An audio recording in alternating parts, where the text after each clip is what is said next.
दोस्तों, इस संसार में हर व्यक्ति के लिए परमेश्वर ने कुछ कार्य निर्धारित किए हैं और हम मनुष्यों के लिए आवश्यक है कि हम उस कार्य को पूरा करें जो परमेश्वर ने हमें दिया है। हम ऐसे बहुत से कार्य करते हैं जो हमारे मन में आते हैं, परंतु क्या आप परमेश्वर द्वारा निर्धारित कार्य जो आपके लिए है उसे जानते हैं?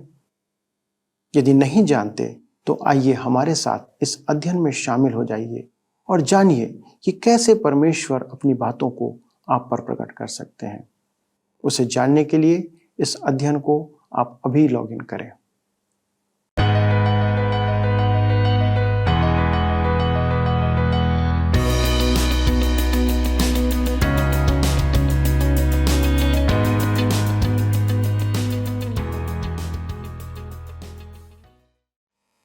प्रिय मित्रों, आप सभी को प्रेम भरा नमस्कार। आशा है कि आप आनंदित और परमेश्वर के वचन में मगन हैं, क्योंकि परमेश्वर का वचन हमें भरपूरी का जीवन प्रदान करता है और सारी चिंताओं से दूर करता है। इस संसार में जीवन जीने के दो ही साधन हैं, या तो आप परमेश्वर के साथ हो लीजिए या उस पर विश्वास ही ना कीजिए। आप इस समय सत्यवचन बाइबल अध्ययन कार्यक्रम देख रहे हैं, जो ट्रांस वर्ल्ड रेडियो इंडिया के माध्यम से आपके लिए प्रस्तुत किया जा रहा है, और मैं हृदय की गहराई से इसमें आपका स्वागत करता हूं। दोस्तों, आपको याद होगा कि हम यशायाह भविष्यवक्ता की पुस्तक का अध्ययन कर रहे थे और आज हम उसे आगे बढ़ते हुए 45 अध्याय से आगे बढ़ेंगे। हमने देखा था कि परमेश्वर ने एक अविश्वासी राजा को चुना कि उसका कार्य इस संसार में पूरा करे, और तब परमेश्वर उसे न केवल उपयोग करता है पर अपने लोगों को छुड़ाने के लिए उसे आदेश भी देता है। मित्रों, हम इस बात को नहीं समझ सकते कि परमेश्वर हमारे लिए किस रीति से कार्य कर सकता है। परमेश्वर ही इस संसार का नियंत्रक है। आप उसकी इच्छा से बाहर नहीं जा सकते, और यदि जाते हैं तो उसका परिणाम भुगतना पड़ेगा। तो चलिए मित्रों, हम उस भविष्यवाणी की बारीकियों पर ध्यान देते हैं कि क्यों और कैसे परमेश्वर ने राजा कुस्रू को उपयोग किया और उसे अपना दास और चरवाहा कहकर संबोधित किया। मित्रों, आइए आज हम अपने अध्ययन को यशायाह की पुस्तक अध्याय 45 से आरंभ करें, जिसका विषय है कुस्रू के जन्म से पूर्व उसकी बुलाहट, जगत की रचना, इस्राएली की निरंतरता। इस अध्याय का विषय पिछले अध्याय से ही जुड़ा हुआ है। पिछले अध्याय का अंत कुस्रू के उल्लेख से हुआ था और यह अध्याय कुस्रू के ही उल्लेख से आरंभ होता है। दुर्भाग्य से पिछले अध्याय का अंतिम पद इस अध्याय के प्रथम पद में नहीं है। मुझे पूरा विश्वास है कि आपको यह ज्ञात है कि अध्याय और पद विभाजन मनुष्य का काम है। एक मसीही भिक्षुक, यह एक कहानी है, गधे पर बैठकर एल्पस पर्वत की यात्रा कर रहा था। जब जब उसका गधा रुकता, वह अपनी कलम निकालकर धर्मशास्त्र में अध्ययन समापन का चिन्ह डाल देता। यह एक हास्य कथा तो है, परंतु कहीं ऐसा लगता है कि यह सच है। मुझे तो ऐसा लगता है कि किसी ने अपने मन से विभाजन किया है। अतः मैं अध्याय 44 के पद 28 पद से आरंभ करता हूँ, क्योंकि मुझे लगता है कि वह यहाँ अधिक अर्थपूर्ण है।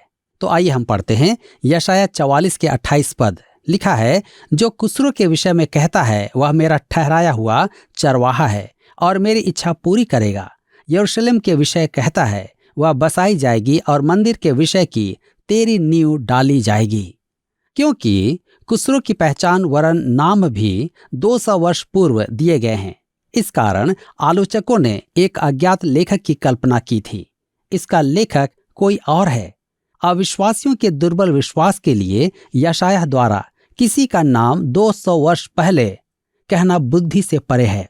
अब प्रश्न यह है कि कुस्रू को ही क्यों जन्म से 200 वर्ष पूर्व इस प्रकार व्यक्त किया गया है। मेरे विचार में इसके 3 कारण हैं। प्रमुख कारण यह है कि जब वह संसार के दृश्य में वह प्रकट हो तो उसे पहचाना जाए और यशायाह की बात पर किसी प्रकार की शंका ना हो कि उसने इसी व्यक्ति के बारे में भविष्यवाणी की थी। दूसरी बात यह है कि कुस्रू ही वह राजा होगा जो इस्राएल के स्वदेश लौटने की आज्ञा निकालेगा। तीसरा कारण है कि यशायाह ने परमेश्वर के प्रकाशन द्वारा कुस्रू का नाम लिया कि भविष्यवाणी की प्रामाणिकता सिद्ध हो, क्योंकि उसने 700 वर्ष बाद इम्मानुएल जो परमेश्वर हमारे साथ है उसके विषय में कुंवारी से जन्म लेने की भविष्यवाणी भी की थी। एक शिक्षित इस्राएली को तो इस भविष्यवाणी के आधार पर प्रभु यीशु के आगमन के लिए तैयार रहना चाहिए था। ध्यान दें, परमेश्वर कुसरू को अपना चरवाहा कहता है। वह यह भी कहता है वह मेरी इच्छा पूरी करेगा और यरूशलेम का पुनरुद्धार करेगा। स्मरण रखें कि परमेश्वर ने अशूरों को साधन बनाकर उत्तरी राज्य इस्राएल को बंधुआई में भेजा था। तदुपरांत उसने बेबीलोन को साधन बनाकर दक्षिणी राज्य यहूदा को बंधुआई में भेजा। परंतु कुसरू एक भिन्न साधन है। परमेश्वर उसे अपना चरवाहा कहता है जो उसकी इच्छा पूरी करेगा। मेरे विचार में जब हम स्वर्ग में जाएंगे तब हमारे लिए वहां दो आश्चर्य होंगे। पहला, वे लोग जिनके लिए हमने कभी सोचा ही नहीं था कि वे वहां होंगे। मेरे विचार में कुसरू वहां होगा। दूसरा, जिनके बारे में हम पूर्ण रूपेण आश्वस्त हैं कि वे वहां होंगे, वे वहां दिखाई नहीं देंगे। मेरे मित्रों, हमारे वहां होने का एक ही कारण है, प्रभु यीशु हमारा उद्धार करता है। यह ध्यान देने योग्य एक रोचक बात है कि परमेश्वर कहता है मेरी इच्छा पूरी करेगा। सन्हेरीब और नबूकदनेस्सर ने भी इस्राएलियों को उत्तर और दक्षिणी राज्य बंधुआई में ले जाकर परमेश्वर की इच्छा पूरी की थी, परंतु कुसरू परमेश्वर की इच्छा भिन्न रूप से पूरी करेगा। परमेश्वर ने एक अन्य जाति राजा को चुना जिसका अभी जन्म भी नहीं हुआ है। उसे परमेश्वर ने नाम लेकर बुलाया और कहा कि वह उसकी इच्छा पूरी करेगा। 200 वर्ष बाद ठीक ऐसा ही हुआ। आइए हम देखें जन्म से पूर्व कुसरू की बुलाहट। यशाया 45 अध्याय के 1 पद में लिखा है, यहोवा अपने अभिषिक्त कुसरू के विषय यूं कहता है, मैंने उसके दाहिने हाथ को इसलिए थाम लिया है कि उसके सामने जातियों को दबा दूं और राजाओं की कमर ढीली करूं। उसके सामने फाटकों को ऐसा खोल दूं कि वे फाटक बंद न किए जाएं। यह एक असाधारण भविष्यवाणी है। कुसरू यशाया की भविष्यवाणी के 200 वर्ष बाद ही इतिहास के पृष्ठों पर दिखाई दिया था। कुसरू पूर्व दिशा में फारस का था। उसके मकबरे के खंडहर ईरान में पाए गए हैं। आप यह जाने बिना उस शिलालेख को नहीं पढ़ सकते कि वह परमेश्वर को मानने वाला एक दीन मनुष्य था। प्राचीन काल के अधिकांश शासक डींग मार और झूठे थे। उनकी हर एक बात विश्वास के योग्य ना मानकर ही सुनना होगा। उनके अभिलेख उनकी प्रशंसा ही करते हैं, उन पर विश्वास नहीं किया जा सकता। परंतु कुसरू वैसा नहीं था। उसने बड़े बड़े दावे नहीं किए, उसने घमंड की बातें नहीं की, फिर भी वह विश्व विजेता हुआ। देखिए, परमेश्वर उसे अपना अभिषिक्त कहता है। यह पदनाम केवल प्रभु यीशु को ही दिया गया था। परमेश्वर ने कुसरू को यह पदनाम क्यों दिया? क्योंकि उसने परमेश्वर की इच्छा पूरी की और इस्राएलियों को बंधुआई से मुक्त करके प्रतिज्ञा के देश में लौटाया। उसने स्वदेश न लौटने वाले यहूदियों को प्रोत्साहित भी किया कि वे स्वदेश लौटने वालों को सोना, चांदी और मूल्यवान वस्तुओं की भेंट दें। इस प्रकार कुसरू इस्राएल का एक अन्य जाति मसीहा था। वह आने वाले मसीह का एक मंद चित्रण है। लिखा है, फाटकों को खोल दूं। ये बेबीलोन के अनेक फाटक थे जिन्हें बंद रखा जाता था कि इस्राएली भागने में सफल न हो। कुसरू ने वे द्वार खोल दिए और इस्राएलियों को बाहर जाने की अनुमति दे दी। वे स्वदेश लौटने के लिए स्वतंत्र थे। अब परमेश्वर कुसरू के विषय कहता है, यशाया 45 उसके 3 पद में, मैं तुझको अंधकार में छिपा हुआ और गुप्त स्थानों में गड़ा हुआ धन दूंगा, जिससे तू जाने कि मैं इस्राएल का परमेश्वर यहोवा हूं, जो तुझे नाम लेकर बुलाता है। बेबीलोन के राजा ने विदेशों से जितनी लूट एकत्र की थी, विशेष करके यरूशलेम से, वह सब अब कुसरू का खजाना था। यशाया 45 उसके 4 और 5 पद में लिखा है, अपने दास याकूब और अपने चुने हुए इस्राएल के निमित्त मैंने नाम लेकर तुझे बुलाया है। यद्यपि तू मुझे नहीं जानता, तो भी मैंने तुझे पदवी दी है। मैं यहोवा हूं और दूसरा कोई नहीं, मुझे छोड़ कोई परमेश्वर नहीं। यद्यपि तू मुझे नहीं जानता, तो भी मैं तेरी कमर कसूंगा। मेरे मित्रों, इससे पहले कि कुसरू परमेश्वर को जानता, परमेश्वर ने उसे चुन लिया था। यदि हम कहें कि कुसरू अंततः जीवित एवं सच्चे प्रभु को जान गया था, तो यह तर्कपूर्ण ही होगा। एजरा ने उसके वचन लिखे 1 अध्याय के 2 पद में फारस का राजा कुसरू यों कहता है, स्वर्ग के परमेश्वर यहोवा ने पृथ्वी भर का राज्य मुझे दिया है और उसने मुझे आज्ञा दी कि यहूदा के यरूशलेम में मेरा एक भवन बनवा। अब हम आगे देखेंगे जगत की रचना। यहाँ अनादिकाल में जगत की सृष्टि के संबंध में एक असाधारण कथन है। परमेश्वर कहता है यशाया 45 के 7 पद में, मैं उजियाले का बनाने वाला और अंधियारे का सृजनहार हूँ, मैं शांति का दाता और विपत्ति को रचता हूँ, मैं यहोवा ही इन सबों का करता हूँ। मेरे मित्रों, पारसी धर्म फारस में शुरू हुआ था। पारसी धर्म के अनुसार मजदा ज्योति का ईश्वर है।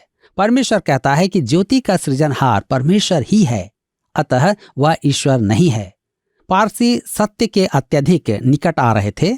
अनेकों को आश्चर्य होता था कि प्रतिमा उपासना के मध्य वे एक ईश्वर की उपासना क्यों कर रहे थे। आपको स्मरण रखना होगा कि वे इस्राएल के संपर्क में थे। इस्राएल संसार में परमेश्वर का गवाह था। पारसी धर्म में अंधकार अहरिमन था, जो बुराई का ईश्वर था। परमेश्वर अंधकार की सृष्टि का उत्तरदायित्व भी अपने ऊपर लेता है। लिखा है, विपत्ति को रचता हूं। यहाँ विपत्ति का अभिप्राय दुष्टता से नहीं है। इसका अर्थ है दुख, कठिनाई और परेशानियां जो बुराई वरन पाप का परिणाम हैं। यह रोमियो के पत्र 6 अध्याय के 23 पद में कही गई बात पाप की मजदूरी मृत्यु है। जी हाँ, यह पुराने नियम की अभिव्यक्ति है। यदि आप पाप में लीन रहेंगे तो उसकी मजदूरी पाने का दिन अवश्य आएगा। प्रसंगवश मैं यहाँ एक बात कहना चाहता हूँ, क्योंकि आज भलाई और बुराई को परस्पर संबंधित कहा जाता है, अर्थात जिसे आप अच्छा सोचेंगे वह अच्छा होगा। बाइबल में आज्ञाएं दी गई हैं। निर्गमन की पुस्तक 20 उसके 13 और 15 पद में, तू खून न करना, तू चोरी न करना। परंतु बाइबल क्या कहती है, उसे कौन मानेगा? लोग कहते हैं कि हम बाइबल के परमेश्वर की आज्ञा क्यों माने। परमेश्वर का एक और प्रबल विवाद है। परमेश्वर कहता है कि यदि तुम पाप करते हो तो जान लो कि उसके मजदूरी में कोई कमी नहीं होगी। परमेश्वर यशाया के मुख से यही कहलवाता है। परमेश्वर ने जगत की रचना इस प्रकार की है कि जब आप उसकी सीमाओं का उल्लंघन करते हैं तो आपको न्यायाधीश जैसे फांसी देने वाले फंदे की या बिजली की कुर्सी की आवश्यकता नहीं है। परमेश्वर सब संभाल लेगा। यही कारण है कि परमेश्वर कहता है कि ज्योति और अंधकार की रचना उसी ने की है। वह पारसी धर्म को उत्तर दे रहा है। परमेश्वर कह रहा है, मैं चाहता हूं कि तुम जान लो कि ज्योति ईश्वर नहीं है, पर ज्योति का रचने वाला ईश्वर मैं हूं। हम यशाया 45 के 9 में आगे पढ़ते हैं, हाय उस पर जो अपने रचने वाले से झगड़ता है, वह तो मिट्टी के ठिकरों में से एक ठिकरा ही है। क्या मिट्टी कुम्हार से कहेगी, तू यह क्या करता है? क्या कारीगर का बनाया हुआ कार्य उसके विषय कहेगा कि उसके हाथ नहीं है? परमेश्वर का विरोध करके क्या होगा? आपको तो हारना ही होगा। यूनानियों में एक कहावत चलती थी, देवताओं का पासा तैयार है। परमेश्वर यही कहता है, मेरे साथ चौपड़ मत खेल, मुझसे संघर्ष मत कर। यह मत सोच कि तू मुझसे मुकदमा लड़ पाएगा। न्यायालय से बाहर ही समझौता कर ले। यशाया 1 के 18 में वह कहता है, आओ हम आपस में वाद विवाद करें। तुम्हारे पाप चाहे लाल रंग के हों तो भी वे हिम के समान उजले हो जाएंगे, और चाहे अर्गवानी रंग के हों तो भी वे ऊन के समान श्वेत हो जाएंगे। मेरे मित्रों, परमेश्वर के साथ चौपड़ मत खेलो, क्योंकि वह पासा डालता है तो उससे पता रहता है कि परिणाम क्या होगा। आप नहीं जानेंगे। यह एक अद्भुत बात है। अब परमेश्वर कुछ और दावा करता है। यशाया 45 के 12 में लिखा है, मैं ही ने पृथ्वी को बनाया और उसके ऊपर मनुष्यों को सृजा है। मैंने अपने ही हाथों से आकाश को ताना और उसके सारे गणों को आज्ञा दी है। यह एक रोचक बात है कि परमेश्वर कहता है, मैंने अपने ही हाथों से आकाश को ताना। यह कोई आकस्मिक घटना नहीं थी। इंग्लैंड के खगोल शास्त्री सर जेम्स जिन्स ने एक सिद्धांत प्रतिपादित किया जिसे आज अधिकांश खगोल शास्त्री मानते हैं। वह एक विश्वासी जन थे। उन्होंने कहा कि हमारा ब्रह्मांड लगातार बढ़ता जाता है।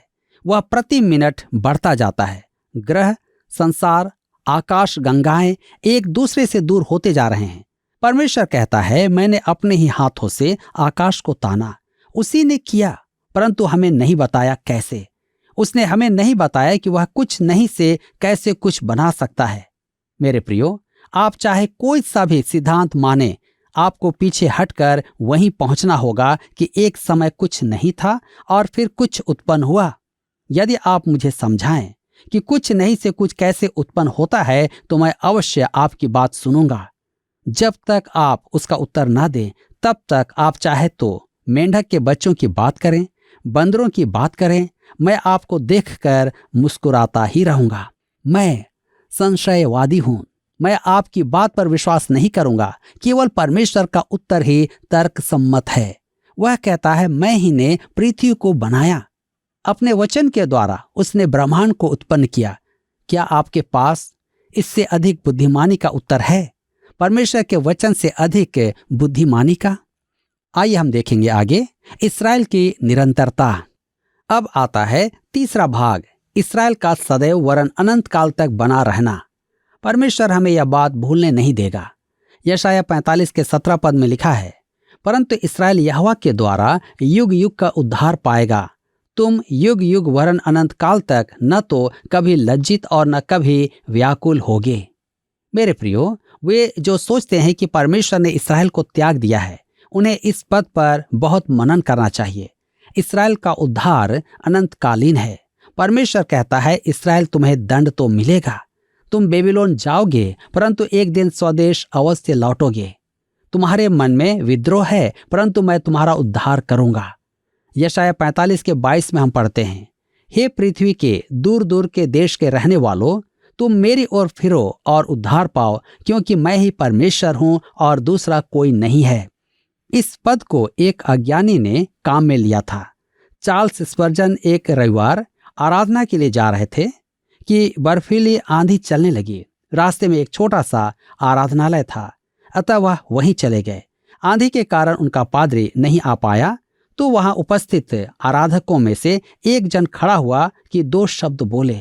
स्पर्जन उसका नाम तो नहीं जानते थे, परंतु यह अवश्य जान गए कि वक्ता एक अनपढ़ मनुष्य था। उसने यशाया 45 उसके 22 से पढ़ा और बिजली चमकने की कमी को गर्जन में पूरा किया। उसने कहा, इस पद में लिखा है, तुम मेरी ओर फिरो और उद्धार पाओ। उसने कहा, परमेश्वर कहता है कि हम उसकी ओर देखें और उद्धार पाएं। उसके पास शब्द नहीं थे कि आगे क्या कहे, तो उसने मंच ठोक कर और चिल्लाकर कहा, हे पृथ्वी के दूर दूर के रहने वालों, परमेश्वर की ओर फिरो और उद्धार पाओ। उसने पिछली बेंचों में देखा कि स्पर्जन के चेहरे पर खिन्नता थी। उसने स्पर्जन से कहा, आप यीशु को निहारें और उद्धार पाएं। स्पर्जन एक अति बुद्धिमान मनुष्य था, परंतु उसने उसकी बात मानी। उसने यीशु की ओर देखा तो उसे उद्धार प्राप्त हुआ। मेरे प्रियो, इस घटना के साथ ही यहाँ पर अध्याय 45 समाप्त होता है और अब हम अपने अध्ययन को अध्याय 46 से आरंभ करेंगे। विषय है प्रतिमाओं को दंड की घोषणा। यह अध्याय धर्मशास्त्र में व्यक्त प्रतिमा आराधना या उपासना पर अति उत्तम व्यंगों में से एक है। यह अध्याय बेबीलोन की प्रतिमा आराधना के विरुद्ध पराजय से आरंभ करता है। यह एक विचित्र भविष्यवाणी है, क्योंकि न तो बेबीलोन अभी विश्व शक्ति बना था और न ही वह इस्राएल का बैरी था, परंतु यह सच है कि बेबीलोन प्रतिमा आराधना या उपासना का केंद्र था। अतः यह उचित ही है कि बेबीलोन की प्रतिमा उपासना की निंदा करने के बाद यशाया समस्त प्रतिमा उपासना की निंदा करते हुए इस्राएल को आदेश देता है कि वह सच्चे परमेश्वर का त्याग ना करे। आइए हम देखें प्रतिमाओं के विरुद्ध दंड की घोषणा। यशाया 46 के 1 पद में लिखा है, बेल देवता झुक गया, नबो देवता नब गया। उनकी प्रतिमाएं पशुओं वरन घरेलू पशुओं पर लदी हैं। जिन वस्तुओं को तुम उठाए फिरते थे वे अब भारी बोझ हो गई और थकित पशुओं पर लदी हैं। बेल और नबो बेबीलोन के देवता थे। बेल बाल देवता का लघु शब्द है और बेलजबूल अर्थात शैतान का आरंभिक अंग है। नबो का अर्थ है भविष्यद्वक्ता का वक्ता। जब पौलुस और बरनबास लुस्त्रा पहुंचे तब वहां के निवासियों ने सोचा कि बरनबास बेल देवता अर्थात जुपिटर था और पौलुस नबो देवता अर्थात मर्क्यूरी देवता, क्योंकि वही अधिक प्रचार करता था। उस युग में प्रतिमा उपासना के पार्श्व में शैतान की उपासना थी। परमेश्वर का वचन स्पष्ट चेतावनी देता है कि हमारा युद्ध आत्मिक क्षेत्र का युद्ध है। परमेश्वर एक प्रतिमा की असहाय दशा की तुलना अपने प्रेम और सामर्थ्य से करता है। प्रतिमाएं तो चलने योग्य भी नहीं है, उन्हें तो उठाकर ले जाया जाता है। यशायाह 46 के 3 पद में लिखा है, हे याकूब के घराने, हे इस्राएल के घराने के सब बचे हुए लोगों, मेरी ओर कान लगाकर सुनो। तुमको मैं तुम्हारी उत्पत्ति ही से उठाए रहा और जन्म ही से लिए फिरता आया हूं। परमेश्वर इस्राएल से कहता है कि जैसे एक माता गर्भ में अपने बच्चे को लेकर चलती है, उसके समान वह उन्हें लेकर चलता है। तब हम यशायाह 46 के 4 पद को पढ़ते हैं, तुम्हारे बुढ़ापे में भी मैं वैसा ही बना रहूंगा और तुम्हारे बाल पकने के समय तक तुम्हें उठाए रहूंगा। मैंने तुम्हें बनाया और तुम्हें लिए फिरता रहूंगा। यह सच्चाई और झूठ के बीच की वास्तविक भिन्नता है। परमेश्वर इस्राएल को सिर्फ लेकर ही नहीं चला है, परंतु उसने प्रत्येक इस्राएली को पालने से कब्र पहुंचने तक संभाला है। मैं आपसे एक प्रश्न पूछना चाहता हूं, क्या आपका धर्म आपको संभाल रहा है या आप अपने धर्म को संभाल रहे हैं? परमेश्वर आपके पांव उठाता है। यशायाह 53 के 4 में लिखा है, निश्चय ही उसने हमारे रोगों को सह लिया और हमारे ही दुखों को उठा लिया। वह हमारे चिंताओं और बोझ को उठा लेता है। पहला पतरस 5 के 7 में पतरस कहता है, अपनी सारी चिंता उसी पर डाल दो क्योंकि उसको तुम्हारा ध्यान है। निश्चय ही परमेश्वर आज हमें लेकर चलता है। व्यवस्था विवरण 33 के 27 में स्पष्ट लिखा है, अनादि परमेश्वर तेरा गृह धाम है और नीचे सनातन भुजाएं हैं। वह शत्रुओं को तेरे सामने से निकाल देता और कहता है, उनको सत्यानाश कर दे। देखिए वह प्रतिमा आराधना के बारे में कैसे कहता है। यशायाह 46 के 5 में लिखा है, तुम किस से मेरी उपमा दोगे, मुझे किसके समान बताओगे, किससे मेरा मिलान करोगे कि हम एक समान ठहरें। मेरे प्रियो, परमेश्वर का वर्णन करना बहुत कठिन है क्योंकि वह अनंत है और हम एक सीमित मनुष्य सीमित जगत में रहते हैं। हमारे पास उसकी तुलना करने के लिए कुछ भी नहीं है। उसके गुणों का वर्णन करने में चूक करते हुए अपने शब्दों में उसका वर्णन करना संभव नहीं है। अतः मानवीय भाषा में उसका वर्णन संभव नहीं है। जी हाँ, यह एक कारण तो स्पष्ट करता है कि परमेश्वर क्यों मनुष्य बना। परमेश्वर को जानने का एक ही तरीका है, यीशु को निहारें। उसने परमेश्वर को प्रकट किया है। अब हम आगे देखते हैं, प्रतिमा आराधना या उपासना पर यह एक अति बुद्धिमानी का व्यंग है। यशायाह 46 के 6 में लिखा है, जो थैली से सोना उंडेलते या कांटे में चांदी तौलते हैं, जो सुनार को मजदूरी देकर उसे देवता बनवाते हैं, तब वे उसे प्रणाम करते वरन दंडवत भी करते हैं। यह धातु की प्रतिमा है जो लकड़ी की प्रतिमा से कीमत और सुंदरता में अधिक है। मनुष्य का पैसा प्रतिमा बनवाने में व्यय होता है। जिसके पास कम पैसा है उसकी प्रतिमा भी सस्ती ही होती है। धनवान का देवता भी धनवान होता है। अंततः मनुष्य अपनी ही हस्तकला की उपासना करता है। दूसरे शब्दों में वह अपनी ही उपासना करता है। यह एक प्रकार का मानववाद है। अब आती है सच्ची परख। यशायाह 46 के 7 में लिखा है, वे उसको कंधे पर उठाकर लिए फिरते हैं, वे उसे उसके स्थान में रख देते और वह वहीं खड़ा रहता है। वह अपने स्थान से हट नहीं सकता। यदि कोई उसकी दुहाई भी दे तो भी न वह सुन सकता है और न विपत्ति से उसका उद्धार कर सकता है। वे अपने देवता को कंधों पर उठाकर घूमते हैं और घर पहुंचने के बाद उसे एक कोने में रख देते हैं। सुनिए परमेश्वर उनसे क्या कहता है। यशायाह 46 के 9 पद में, प्राचीन काल की बातें स्मरण करो जो आरंभ ही से है, क्योंकि परमेश्वर मैं ही हूँ, दूसरा कोई नहीं। मैं ही परमेश्वर हूं और मेरे तुल्य कोई भी नहीं है। मेरे मित्रों, आज भी प्रतिमा उपासना की कमी नहीं है। हमें इसका सामना करना होगा। क्या आप आराधना में कुछ पाते हैं? बहुत से मसीहियों के लिए आज उपासना में जाना एक बोझ है। यह एक प्रकार से उनका ऐसा देवता है जिसे उन्हें उठाना है। मेरे प्रियो, परमेश्वर आपसे संपर्क करना चाहता है। उसके पास आपके लिए कुछ है। वह तो कभी नहीं चाहता कि आप उसे उठाकर घूमें। वह स्वयं आपको उठाना चाहता है। लेकिन क्या आज आप उसके पास आने के लिए तैयार हैं?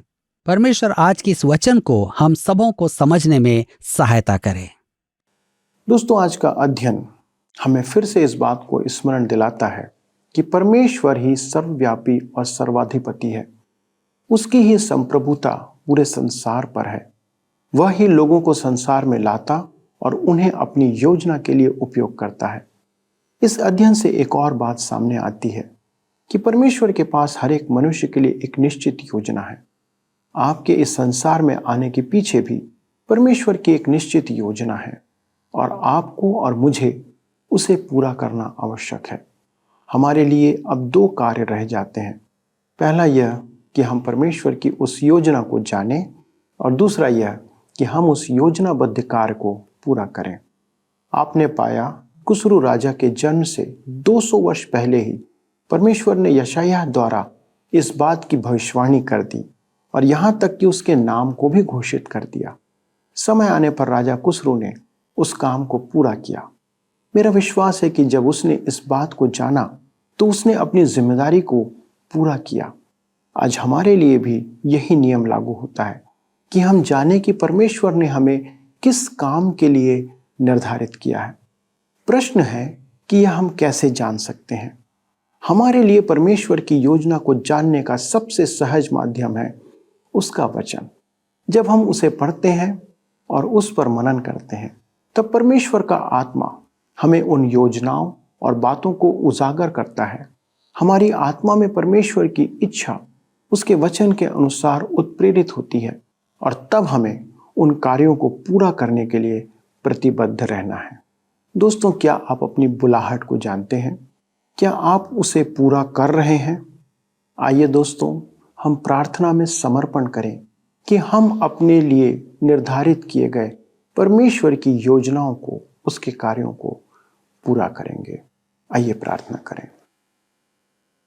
स्वर्गीय पिता, हम आपको फिर से प्रभु यीशु मसीह में धन्यवाद देते हैं कि आपने वो अनुग्रह हम पर प्रकट किया कि हम मसीह यीशु के द्वारा से बुलाए गए। प्रभु जी, हमने जब ये जान लिया कि हमारे लिए भी आपकी एक निश्चित योजना है, प्रभु हमारी प्रार्थना है कि आज हमारे सारे दर्शकों पर आप उनके लिए निर्धारित की गई योजना को, उन कार्यों को प्रकट करें कि वे उन बातों के प्रति संजीदा हों, कि वे उन कार्यों को प्रभु जो आपने उनके लिए ठहराया है अपने जीवन से पूरा करें। प्रभु, आपका आत्मा इन सबों की सहायता करे कि वे ऐसा करने पाएं। प्रभु, इन सब की उपस्थिति के लिए धन्यवाद देते हैं।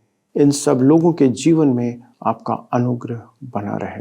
धन्यवाद के साथ पिता, इस विनती को यीशु के नाम से मांगते हैं, आमीन। प्रिय मित्रों, अगले प्रसारण में इस अध्ययन को हम आगे बढ़ाएंगे। तब तक परमेश्वर के अनुग्रह में बने रहें और साथ ही साथ उन सब बातों को पूरा करें परमेश्वर ने आपके लिए ठहराया है। प्रभु अपना आशीष आपके साथ बनाए रखे। आइए अब हम प्रश्नों को देखें। पिछले प्रश्न का उत्तर है सी, कुस्रू। धर्मशास्त्र में परमेश्वर ने प्रभु यीशु मसीह के अलावा केवल राजा कुस्रू को चरवाहा कहकर संबोधित किया है। आज के अध्ययन पर आधारित प्रश्न है, राजा कुस्रू ने परमेश्वर की इच्छा पूरी की थी, इसलिए उसे परमेश्वर ने कौन सा नाम दिया जो प्रभु यीशु मसीह को भी दिया गया है? ए, राजा, बी, अभिषिक्त, सी, अद्वितीय, डी, पराक्रमी। मित्रों, इस प्रश्न का उत्तर हमें कल सुबह 6 बजे से पहले विकल्प ए, बी, सी या डी के साथ अपना नाम, पता, स्थान के साथ 9651433397 पर SMS या WhatsApp करें। सभी विजेताओं को विशेष पुरस्कार प्रदान किए जाएंगे। धन्यवाद। क्या आपको यह कार्यक्रम पसंद आया? अभी हमें एक मिस कॉल करें और आप अगले विजेता हो सकते हैं।